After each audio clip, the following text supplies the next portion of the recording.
নাগরিক চাহিদা আর উন্নয়ন কর্মসাধনের মাধ্যমে নানা চড়াই উতরাই পেরিয়ে এগিয়ে যাচ্ছে ঢাকা দক্ষিণ সিটি কর্পোরেশন। ঢাকা দক্ষিণ সিটি কর্পোরেশনের ৫১ নম্বর ওয়ার্ড। এলাকাবাসীর দাবি, এই ওয়ার্ডের মীর হাজিরবাগ এলাকার ওয়াসা সড়কে এই রাস্তায় প্রতিনিয়ত জলাবদ্ধতা তাদের নিত্য ভোগান্তি। ওয়ার্ডের অন্যান্য সড়কে সংস্কার হলেও এই সড়কটি এখনও রয়ে গেছে আগের মতোই। অনেক টাইমে বিরক্ত হইতে হয়, অতিষ্ঠ হইতে হয়, দুর্গন্ধ হয়ে যায় বাসা বাড়িতে। আবার রাস্তাঘাট অনেক ময়লা আবর্জনা থাকে, বৃষ্টি নামলে হাঁটার কোনো স্কোপ থাকে না। এই রাস্তাটা প্রতিদিনই পানি জমে, ওই বৃষ্টি হোক আর না হোক পানি এখানে জমবই। মসজিদে যাওয়ার সময়ও মানুষজন এত দূরে কাপড় উঠে তারপরে মসজিদে যেতে হয় অপরিষ্কার পানি নিয়ে। রাস্তা সংস্কারে ইতিমধ্যে পদক্ষেপ নেওয়া হয়েছে বলে জানান ৫১ নম্বর ওয়ার্ড কাউন্সিলর। দ্রুত এলাকাবাসী এই জলাবদ্ধতা থেকে মুক্তি পাবে বলে জানান তিনি।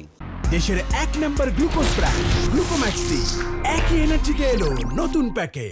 মাননীয় মেয়র সব বলেছেন, এই পরিত্রাণটা রিসেন্টলি আমাদের এই কাজ শুরু হবে। সেই কাজ শেষ হলে আমাদের এলাকার মানুষ আমাদের মাঝে নিস্থির পাবে, ভালোভাবে চলাফেরা করতে পারবে। শুক্রবার দুপুরে ৫১ নম্বর ওয়ার্ড পরিদর্শনে আসেন ঢাকা দক্ষিণ সিটি কর্পোরেশনের মেয়র শেখ ফজলে নূর তাপস। ওয়াসা সড়কের মসজিদে জুম্মার নামাজ আদায় করে সাংবাদিকদের বলেন, নাগরিক চাহিদা বাস্তবায়নে কাজ করছে ঢাকা দক্ষিণ সিটি কর্পোরেশন। এবছরের মধ্যে সড়ক সংস্কারের আশ্বাস দেন তিনি। আমরা ইতিমধ্যে এই রাস্তাটির দরপত্র আহ্বান করেছি।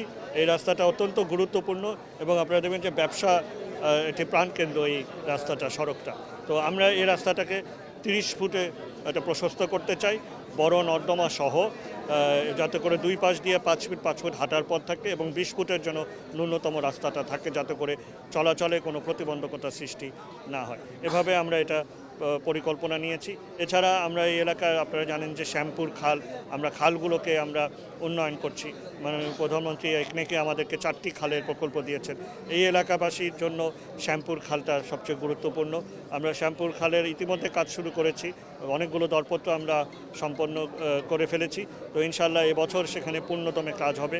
আমরা যেমনি খালের প্রশস্ততা বাড়াবো, গভীরতা বাড়াবো, তার সাথে সাথে দুই পাশ দিয়ে হাঁটার পথ, নান্দনিক পরিবেশ, সাইকেল চালানোর পথ আমরা সৃষ্টি করব, যাতে করে এই এলাকা একটি বাসযোগ্য নগরীতে পরিণত হয়। এতে যেই মৌলিক নগরের যে সেবাগুলো বা যেই সুবিধাগুলো, জীবনমান উন্নয়নের যে সুবিধাগুলো, সেগুলো যেন নিশ্চিত হয়। এভাবে আমরা পরিকল্পনা করে কাজ করে চলেছি। আমরা প্রাথমিক পর্যায়ে এই রাস্তাটাকে আমরা সবচেয়ে বেশি গুরুত্ব দিচ্ছি এবং ইনশাআল্লাহ এবছরে এই রাস্তাটার কাজ আমরা শুরু করতে পারবো বলে আমরা আশা করছি। আগামীতে নগরীর উন্নয়নে সিটি কর্পোরেশন আরও আধুনিক ও টেকসই পরিকল্পনা নিয়ে কাজ করছে বলেও জানান মেয়র। রায়দুল ইসলাম শুভ, সময় সংবাদ, ঢাকা।